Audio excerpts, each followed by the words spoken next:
Coming up, we're going to tell you all about this year's Star Wars weekends at Disney Hollywood Studios. From the Bob Varley Studio in Orlando, Florida, this is the Diz Unplugged.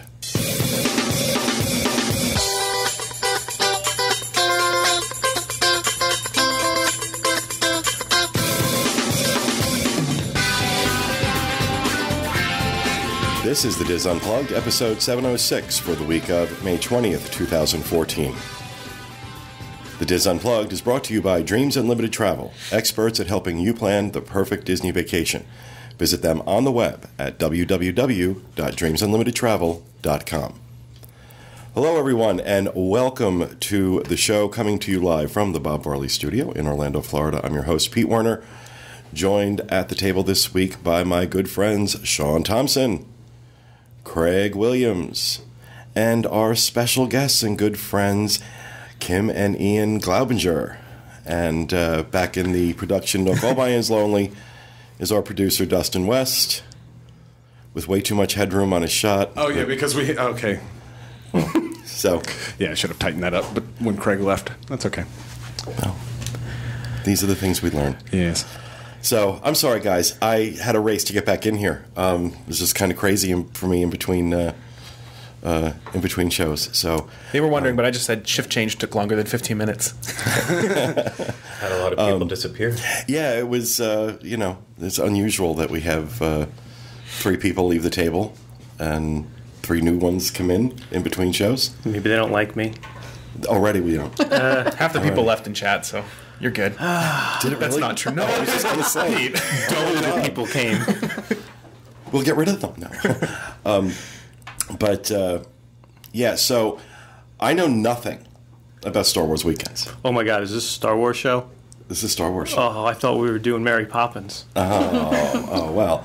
But apparently, this is the ongoing big draw at Hollywood Studios every year, Star Wars weekends. And it's not that I'm not a fan of Star Wars. I've seen all the films and loved it. It didn't get into it the way I did into Disney. Didn't get into it the way I got into Star Trek either. I mean, I was a big Trekker for a very long time and can probably still tell you details about the original series that no one should know. But, as a kid, that was my thing. And so Star Wars was, just not my thing. That's sad because it's amazing in every way, shape, and form. And of course, the tone and tenor of your voice really communicates that amazingness. Very and excitement. passionate. I mean, if you could see me, I'm obviously a little bit into it as I got my Star Tours. I thought he was doing like a lift up here. And one. Lift and separate. So I know you guys, Sean, were you over there this weekend too? Yeah, I went over this weekend. Okay, so these 4 were there this weekend. Now, but before we kind of get into that, I want to talk to Ian a little bit because Ian has had an opportunity to do something that very few artists, because Ian is... If that's what you want to call me. He's absolutely an artist, an amazing artist. I've been appreciating Ian's work for a while now. And Ian got a big break recently. Yes. When he got a chance to have one of his pieces licensed for sale. Yeah. For Disney. So thank you, Pete. Wonderful introduction. Thank you. So basically, I've been drawing for a long time, and I've been doing work in galleries in LA and New York, pop culture stuff, and just I had a couple of friends who work for a company named Acme Archives. They do licensed artwork for Disney, Star Wars, which I know a lot of them are all the same company now, but Disney and Marvel and Star Wars, and they do, I think, things for like Microsoft and Fox and all types of things. So I had met them actually at a show in person that I went out to in LA that I did this late last year, and I spoke to them and they said, let's work on something together. So I was working on one project for them, which can't talk about yet.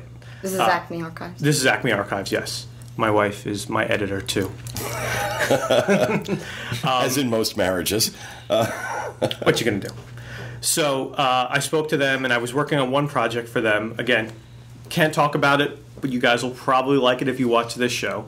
And then as I was working on that one, I started to. All right, I'm sorry. I got a message from them that says, "Hey, how would you like to debut with us with Star Wars?" And I said, yes, I would. I mean, I'm a big Star Wars fan. I don't necessarily know that I love the prequels, but I really like the old ones. I'm excited for the new ones. I've got a couple toys. And we love Disney, like, yeah, and obviously we're huge fans. When they said, "Hey, do you want to do you want to draw, and it'll be in Disney World?" And I said, "Where do I sign?" So that was really it. And so there were a couple of guidelines that I had to stick to, and really I was just told, run free, just do what you're going to do. So I sent them a sketch. My idea right off the bat was I knew that I wanted to do something based on Han Solo and Chewbacca and Ewoks, because no one draws Ewoks, and they're just adorable. So, the idea originally started off as one thing, and, I had sent them a small thumbnail. I believe I had sent some pictures. Yeah, is this the sketch you're referring to? Hey, there it is. That picture on the thing, on the video monitor, that was probably the size of like a baseball trading card or like a credit card. That's Wow. what I sent to Acme, and they said, "Okay, we know what you want to do. Now we need to see more." So then the next step was really fleshing this drawing out, and Acme was really great to work with because it was like working with big nerdy, in a good way, big nerdy art directors. Yeah, nerdy is not a bad word here. No. Okay, nerdy is not a bad word. Let me clarify that it is a good word because someone could misconstrue that as a bad word. Okay. But it was good in this case. So I sent them the drawing. They said, okay, we need a more fully fleshed out one, and they sent that to Lucasfilm. Which the idea of someone sending my drawings to a Lucasfilm, Right, a it's Disney, just that in and of itself, yeah. really cool, really, really cool. Like someone's really famous eyes are going to be looking at this. So I sent that drawing to them, and they said, "Looks great. Let's go for it." Now, you guys may or may not notice this is a little different than the final one. So I sent this to them, and they sent it to Lucas, and Lucas said, "This is great. No changes," which was, to me, I thought there would be a lot of changes, but I guess they liked it. So I started working on it, and then I sent them a color comp.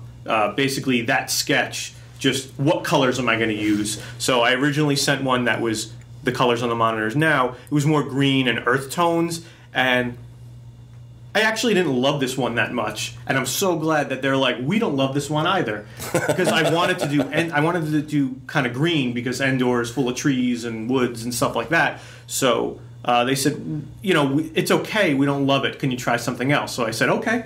So I tried another thing, and this was done as a screen print or a silk screen. Really, they're the same thing. It's just the more colors. It's usually a limited color palette, what a screen print is, and they print each individual color one at a time. So first they'll print all the blues, and then all the greens, and then all the yellows, or whatever the piece contains. And usually the more colors is in a piece, the more expensive it is. So we try and keep it to like 6 or 7, plus whatever paper you're using, which can be colored. So then I sent them another draft, which was with the colors that they ended up approving, which I think is somewhere. I don't know. Magic. And for those of you listening, we'll have all of these up. Links to all of these in our show notes page, disunplugged.com, so you can see them. But for those watching, we're showing Ian's progress here with each of these. Yeah.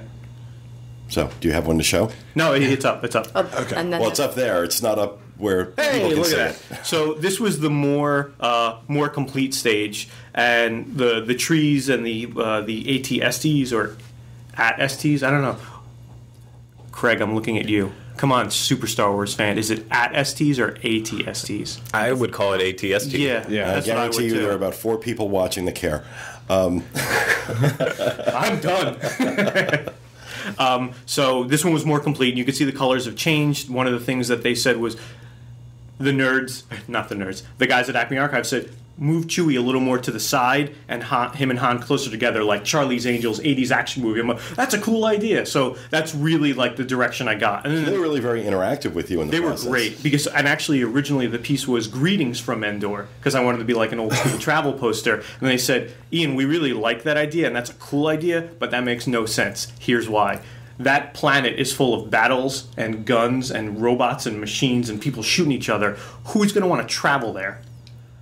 Wow. So I was like, that's a really great, nerdy, insightful, I never would have direction. imagined like that much would go into it. And that's why they do what they do. Yeah. They love what they do. So then it changed from Greetings to Endor, and it was like presented by I actually tried to sneak in some Star Tours stuff, like, Moon of Endor, leaving daily, whatever the spiel was that they had in the ride, but then it ended up changing to Endor worth fighting for. So it's more of a propaganda poster than a travel poster now. And there's little text in the top corner saying things like brought to you by like some sort of alliance that I forget. Great piece. That I had to look up on Wikipedia, which is like Wikipedia just for Star Wars, which so much information on there. It's the Galactic Park Service and Alliance to Restore the Republic. Bingo. So we did that, and I don't know if you remember, but the Ewoks in the front in the beginning were much more docile in the original sketch, and in the final one, they suggested why not have them like they're ready for battle, but still cute because they're Ewoks. So that's what so now they're kind of surrounding the guys, like, we're ready to fight by hugging you like teddy bears or throwing rocks and sticks because that'll bring down an empire. And now It did. And now this piece is on sale in the parks. Okay, so yes, this piece, it's sold on their website, Acme Archives website, which is darkinkart.com, which I assume you'll say is in the show notes page. It's definitely in the show notes page. It's also sold exclusively at Disney's Hollywood Studios at Star Wars Weekend in Darth's Mall, which is such a clever name. I would have never thought of that. Darth Small. It's hard to say, though. Yeah. It is. It's in the mall. It's at the mall by the food court. No, it's Well, it is. Darth Mall's between it's between Pixar Place and the backlot attraction, and it's like a big warehouse almost, and it looks kind of like a comic book convention, and it's where most of the exclusive events for exclusive merchandise for Star Wars Weekend is, and the art corner is in like the back corner next to the Akbar snack bar. It's really cute, actually, and they have Akbar like drinking like out of like a. it looks like you're drinking brains. Yeah, it's really cute. So that the art corner is back there, and they have official Disney licensed merchandise as well as Acme Archives merchandise back there. And so, but this is only open on the weekends. On the weekends, on Friday, Saturday, and Sunday. And that runs through June 15th. Star Wars Weekends this year runs through June 15th. And in addition to the merchandise, there's like costume characters. One of these buddies. Yeah, you can get the official name tags. Do I get to say cut to me? Hey, look at that. They have this is the one thing I bought, and I'm looking at Craig's, and his is much cooler because he's a pass. And he's got one on too. Okay. I'm an annual pass holder. You get to get your name in Arabesh. What he said. Aramaic. I don't know. Bangladesh. I don't know. You get your name in a foreign language, and you get to pick where you're from. And I picked Endor, like my piece. And mine's orange because I'm not a pass holder. You can get the one that Craig has, which is blue, because he's better than me. But because I'm a pass holder. It was only, How expensive are they? They were $10, or like $9 and change. You can put anything on it. Use your location. They have a list of a few different proof. Okay. Yeah. You can't put St. It's Olaf. pretty cool though. It's like, No, I think St. Olaf was. Is that on a Star there. Wars No. place? It was. But it was very, very cool back there. And to get into Darth Maul, there was like, you can expect anywhere from about a 10-minute to like a 40-minute wait, depending on what time of day or what day of the week. We ended up going on Sunday. I guess we'll talk about crowd levels and such, but I think probably Sunday, maybe Friday and Sunday are the least crowded days. Mm-hmm. Now, in addition, you've got Star Wars celebrities, and I'm intentionally like not using air quotes because they actually have a few that are notable. I mean, John Ratzenberger, We'll be going, Peter Mayhew. He was played there Chewbacca. this weekend. Yeah, that was awesome. And the big story this year was that Mark Hamill is coming June 6th through the 8th, and I just find that interesting. Why? I wonder why this year they're getting Mark Hamill. He's got nothing to do. Well, no, But he hasn't had anything to do for 30 years. So, A movie's coming out, I think. I'm not sure. Yeah, maybe.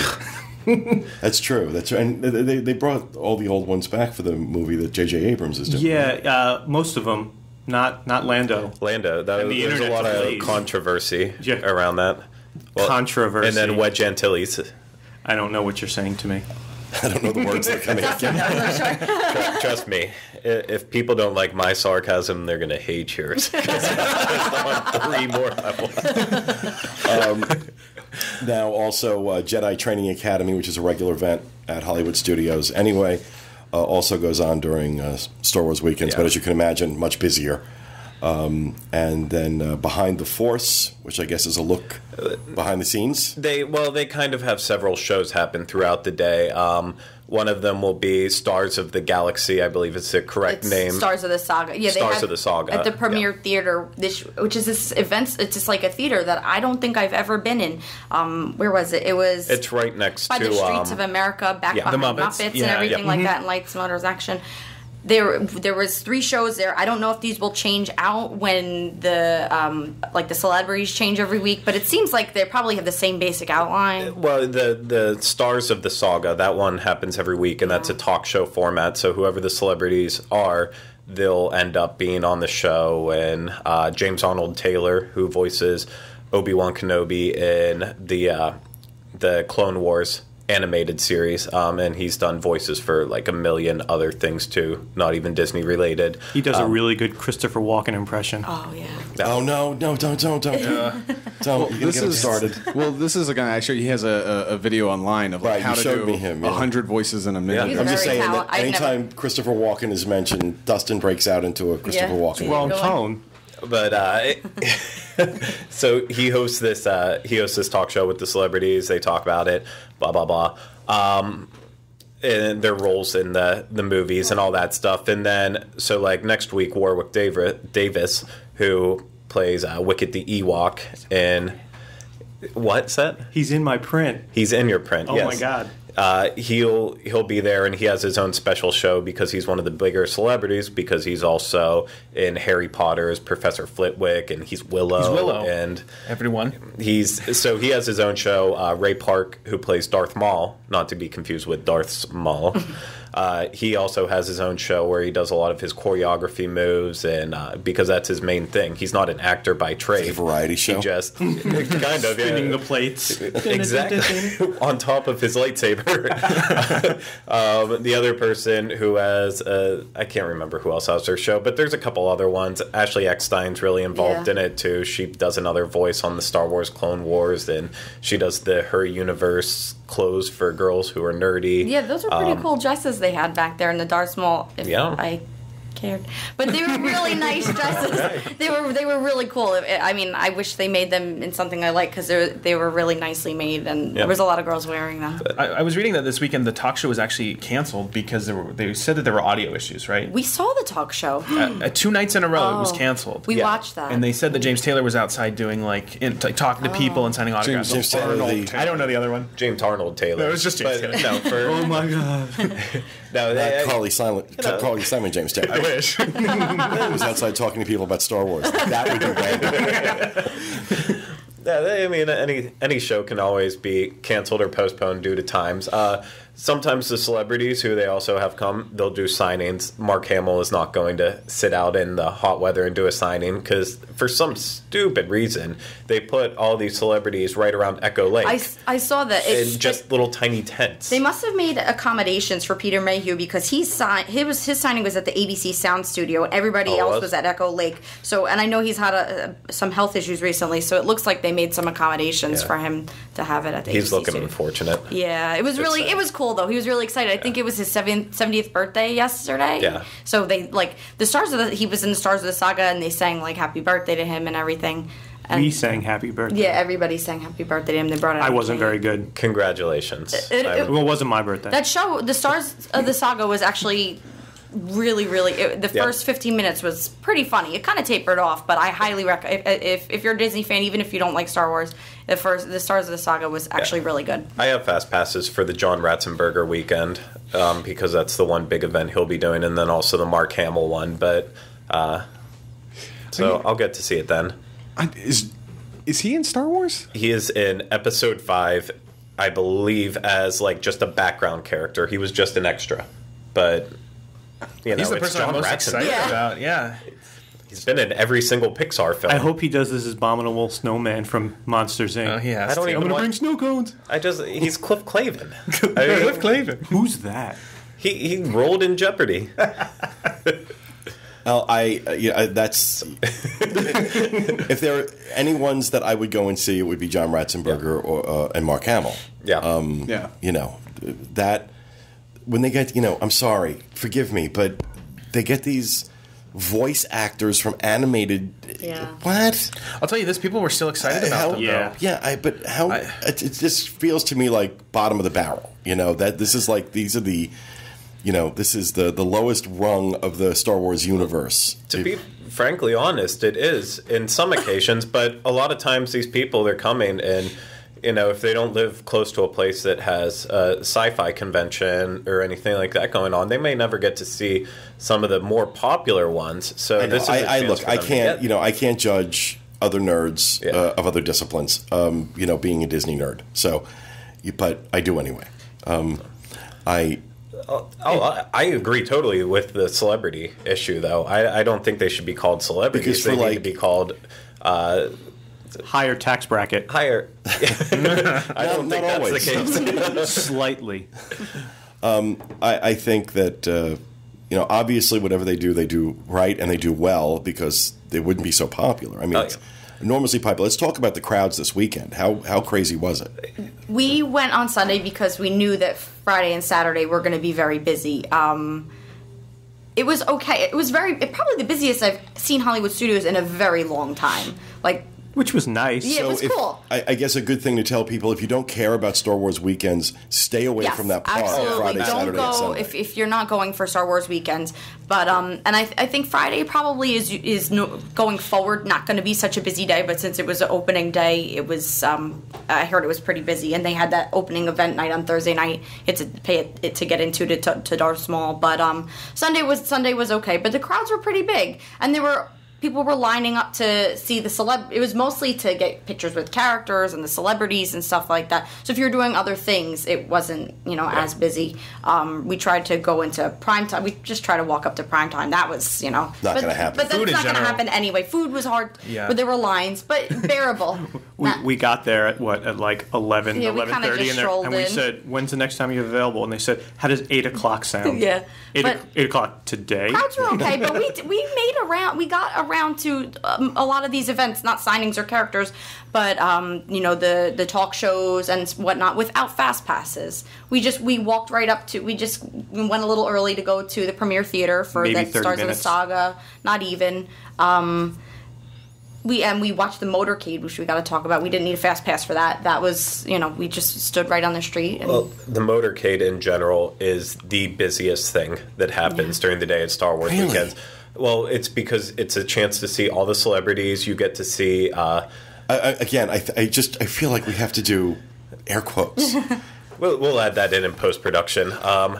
And then you get to see all the characters dressed up. You get the 501st Legion of Star Wars fans who dress as stormtroopers. The entire list of everything. Do any of these people pass out wearing those outfits? You gotta wonder. I don't know how they don't. I've met a lot of 501st. I do a lot of comic book conventions, selling my art and stuff like they're that. standing in the Florida sun. And I've met my fair share. And the devotion of these people, it's probably a word that I don't know. I'm not familiar with this. So these are volunteers and it's a like club? officially sanctioned group of like Star Wars fans and characters. They dress up, but they're sanctioned. Lucas acknowledges them, and they'll go to conventions and they'll come to things like this. And Lucas says, "Okay, I don't know George Lucas, but the Lucasfilm will say things like, yeah, this is okay because the quality of their costumes and stuff. Yeah, they have certain guidelines. Yeah, and the way they act or way they acted while in the costumes and stuff. They looked in the parade unless they announced that they were the 501st. You wouldn't have even known. It was really really cool. I mean, last year I can remember seeing them, and some of the costumes were getting a little more older and decrepit, but this year, they stepped up their game, and especially the Wookiees that they had walking around. they were movie quality. Again, God bless them, walking around in a rug. Oh, it was hot as heck that day. Head to toe rug. You just referenced the movie. Yeah, Leia calls Chewbacca a walking carpet, I think, in the movie. I see what you did there. Yeah, Don't play coy. Yeah, okay. I don't know how they do it. I don't know how they do it, and it's different than with Disney characters that are on a 15-minute set and then they're pulled off. I mean, these guys are just guys, people in the parks. Even more than that, they take off their stuff right after the parade, and then they enjoy the park just as regular guests. But guests are allowed to dress up as their favorite Star Wars characters for Star Wars weekends, as long as they're not wearing any masks. They still can't cover their face. But, I mean, you'll see people totally devoted. There was one guy that usually comes annually where he has a full Darth Vader outfit. He won't wear the mask, but he'll still wear everything else, and he fabricated it. Like, he got in touch with Lucasfilm just to get, like, the specific specs, all the specs on the costume, so he could create the most realistic one. Wow. And, I mean... But it's just his normal face? Yeah, but I think he has, like, still a hat on, but you can't cover the face at all. So, but people go crazy dressing up. I mean, just like a convention, people dress the same way. It's a whole cosplay attitude style, but it's cool to see them walking around. But then Disney also has a lot to handle because they're not allowed to act like they're actually characters. So then people start because that was the other thing I've heard about is that Disney gets a little upset when people start taking pictures with these guys because these are not official Disney characters, right? And I know that there have been issues with that in the past. So what else goes on at these weekends? Other than the special merchandise, I mean, well, actually, let's talk about the merchandise a little bit. So we know that your artwork, obviously, worth going for, and these great name tag, $10. What other kinds of merchandise will you find there? We've talked about the D-Tech Me stuff that's been going on, where they can put your face onto the action figures that stand up. They have the Stormtroopers. They have the Leia looking one, the Rebel pilot one. In Carbonite. It all started with Carbonite Me, and so it's just keep growing. And they added the huge figures this year for $1,500, like we talked about before, which looked amazing in person. But how big were they? They were like this big. Wow, they were amazing. Yeah, slightly over a feet. Yeah, a foot. But I mean, the D-Tech stuff's the coolest. So like, they also have special phone cases. So I have like Donald Duck and Carbonite phone case. They do. That's one of the nicest phone cases I've ever seen. The texture's really nice. It's good quality. No, it's amazing. But D-Tech's like the best part about it. Then they have your limited edition pins. They had anything Star Wars, Star Tours, Star Wars weekends that you could think of back there. Hats, any shirt, any kind of clothing, stuff like that. They also had the event specific. They had the Darth Vader cupcake and the Yoda cupcake. I hate the cupcakes. The Darth Vader cupcake. How can you hate cupcakes? You hate everything. No, I don't hate everything. How can you hate cupcakes? I am so against Cut Disney. to me. Cut his mic off. How can you hate cupcakes? The Darth Vader cupcake, I think we may have sent Dustin a picture of it, was really good. It was like a chocolate with peanut butter, and it looked like it was going to be just okay, but it was it was very rich. It was really, really good. They were actually $5.75, but from Akbar Snack Bar. They had them everywhere all over the park. Saying that. We just keep saying Akbar. Yes. Every day we keep going Akbar. But you could get the cupcakes anywhere in like any counter service, as well as Akbar snack bar. Now, did anybody use the augmented reality? I saw a couple people fiddling around with it, but if people are having a hard enough time just going for my Disney experience, they were not like, and you really do need that. They were not feeling it would Erasma or whatever. Nicole Mancini, Nikki Mancini, put a blog up today on blog.wwinfo.com about this new technology they're using this year at Star Wars weekends with augmented reality. And for those not familiar, augmented reality, basically you use your smartphone to hold it up to something and it gives you information, or it does something interactive based on the picture that you're seeing or the image that it's pointed at. In this case, using this app called Aurasma, Aurasma. You hold it up to the official Star Wars Weekends logo, and you watch spacecraft, asteroid lasers, and more come to life right on your phone. And you can actually download the app itself is free. The Aurasma app is free. And then on the blog, Nikki has one of the logos that you can hold it up to and kind of see it in action. I haven't had a chance to do it yet. You got to.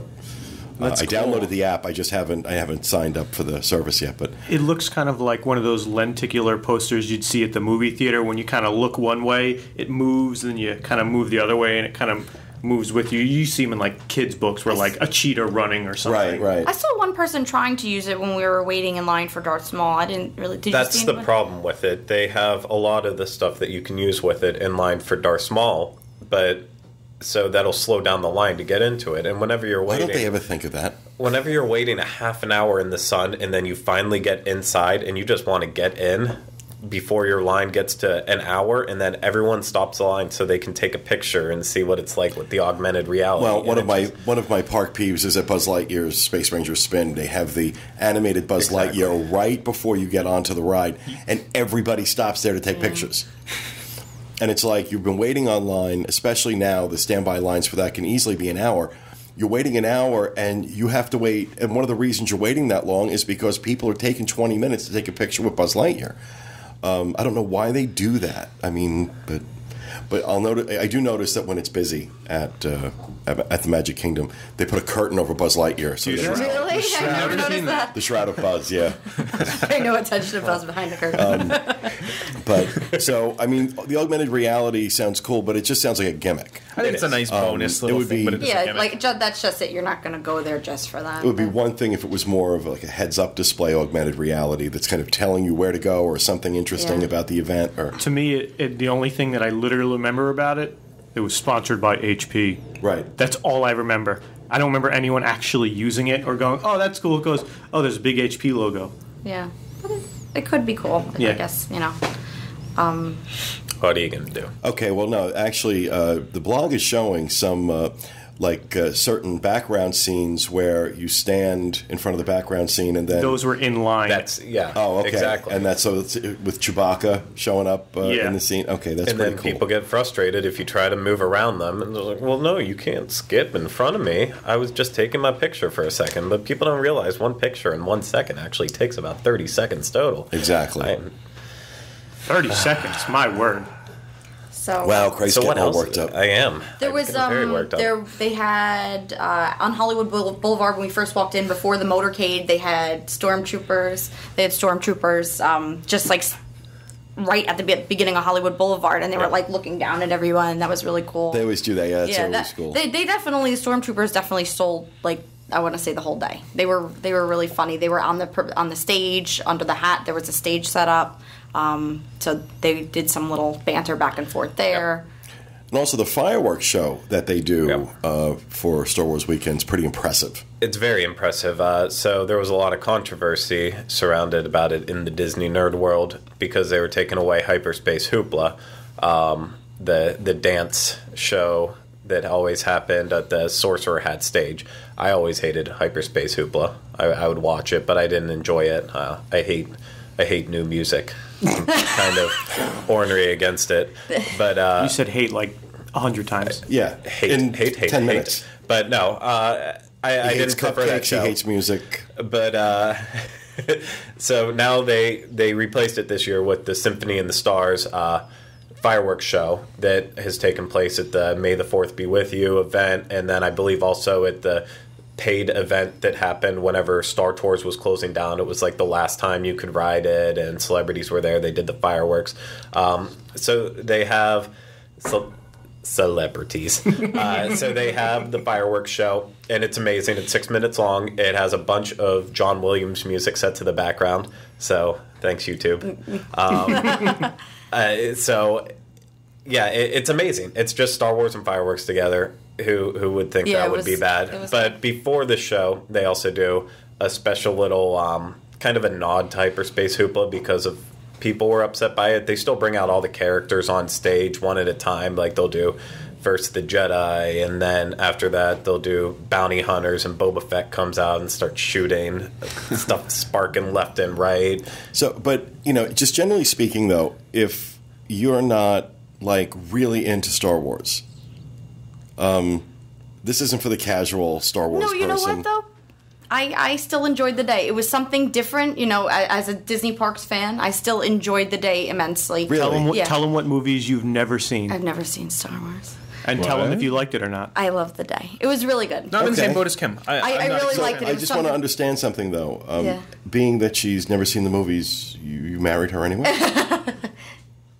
She's got a lot going on for her. She's gorgeous. No, Thank you. she's absolutely beautiful. But She supports my interests. and so I I don't still care. like a lot of other. Wow. I like other geeky things, and I like Disney, and I think it's cool. I've never seen it, but the day was still. There was a lot of energy in the parks. Everybody was having a lot of fun. All the characters were wonderful. The motorcade was really good. The fireworks were awesome, as well as they had a dance party. We were at the Brown Derby Lounge, but we overheard it right at the stage. They had a dance party that's called DJ Lobot or something, Lobot, and it was really like the music was not bad. I didn't feel like I was at a 90s Sweet 16. Yeah, it was really good. The music was pretty good. No, it's terrible. I thought it was good. It was like modern dance That's music. my It was- number 3 hate thing. Okay, also on the list of things that Craig hates, we have haircuts, shaving. Oh, I can go with the shaving, though. And showers. Not that I one. hate Disney dance parties. It was the music was good. They had a lot of remixes. They even had Whitney Houston. Okay. Especially now when the Let It Go remix comes on. They did have the Let It Go I want remix. to rip my hair out. That would be a Gouge haircut, out so your you won't do eyes that. with spoons. Oh, so we know we're going to have him covering every dance party from now It was until the good. end of eternity. If I wasn't eating, I totally would have been dancing. So, I haven't gone over. I avoid Hollywood Studios generally, although lately it seems like I've been over there more often and. It was exciting because of that. I've been appreciating it more. I mean, just for a long time, it just was always felt crowded. It just wasn't anything there that really appealed to me, so I just kind of avoided it. But lately, we were there for Mother's Day. We had amazing lunch at the Brown Derby for Mother's Day. And didn't bring my mother. I'm kidding. But I've been starting to appreciate that park more, so I might, at some point, check out Star Wars weekends. You really should. It's just as a fan of the parks, you know. And like I said, it's not that I'm not a fan of Star Wars. Yeah, I am. no. I'm just not, heavily into it. Yeah. I remember, the first 3 are, I remember seeing the first one on its first run in theaters. I was actually in Toronto with my father.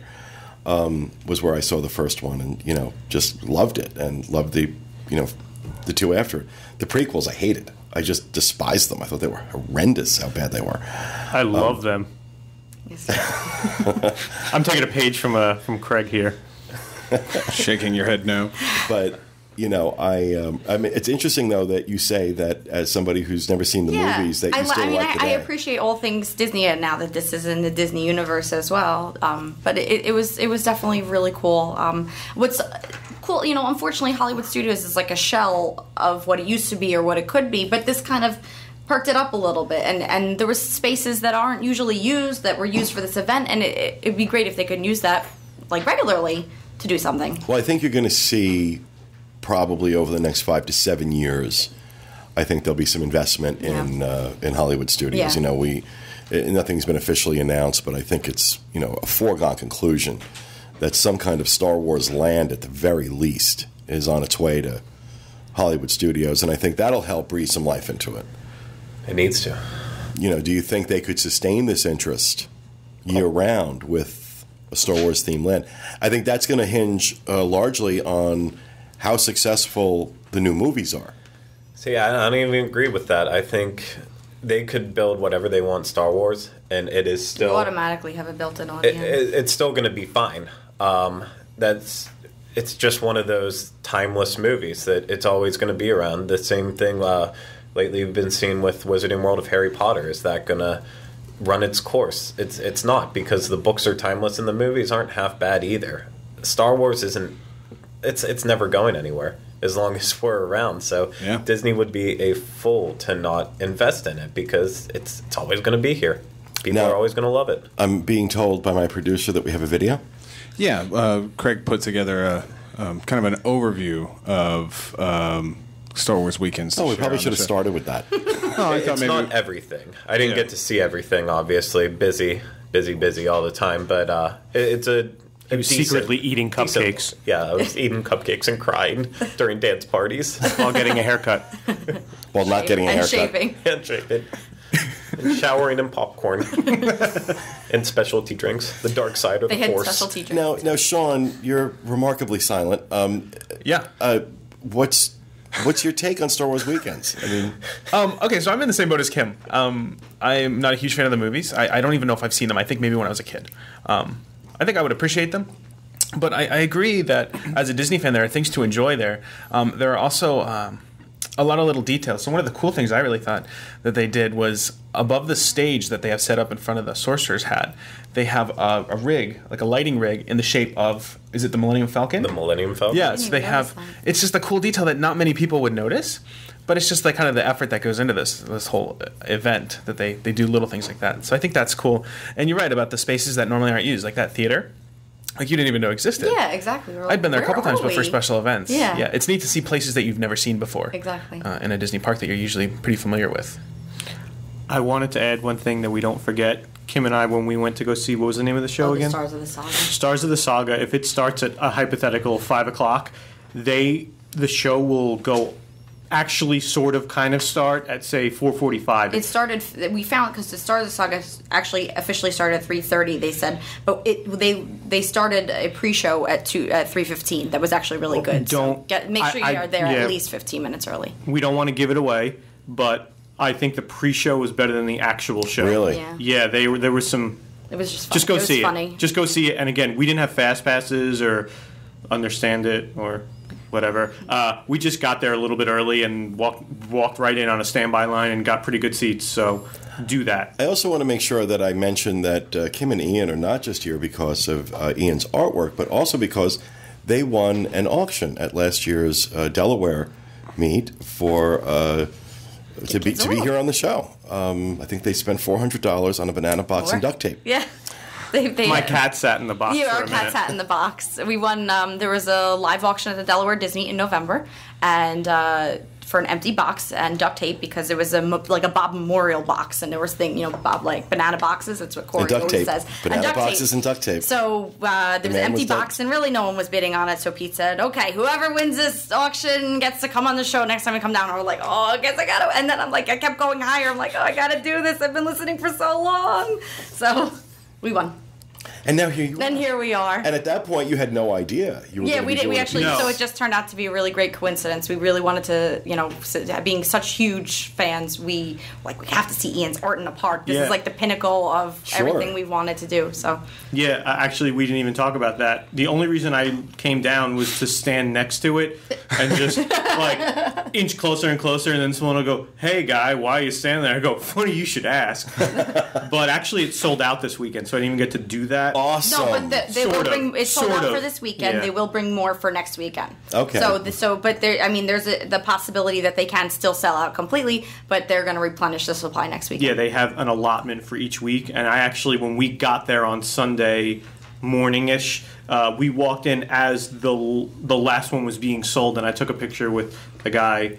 And I hope he didn't buy it just because I was there. Oh, he did. He felt bad. He said, "Oh, do you guys have anything with Chewbacca?" to the guy working there. And they said, "Hey, yes, we do." And they brought out mine. And I kind of want to, you don't have to buy it. Just, my art's not for everyone. So I hope you, wherever you are out there, I hope you bought it because you like it and not because I was standing right there. It's okay.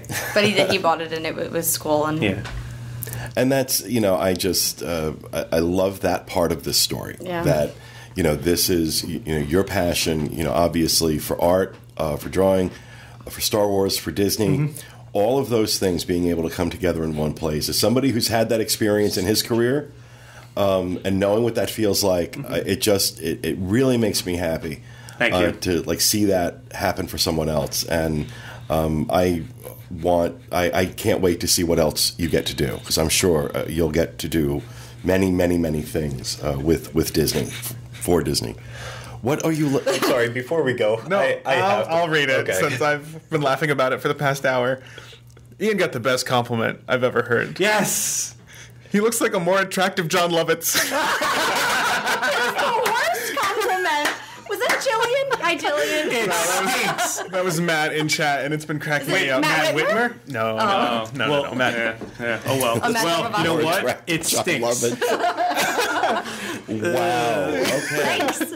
And on that note, we're going to go ahead and play Craig's video to end the show. That is going to do it for us this week. We hope you enjoyed it. We'll be back with you again next time with another edition of the Diz Unplugged. Thanks for being with us, everybody. And remember, stay out of the damn lakes. Have a good week.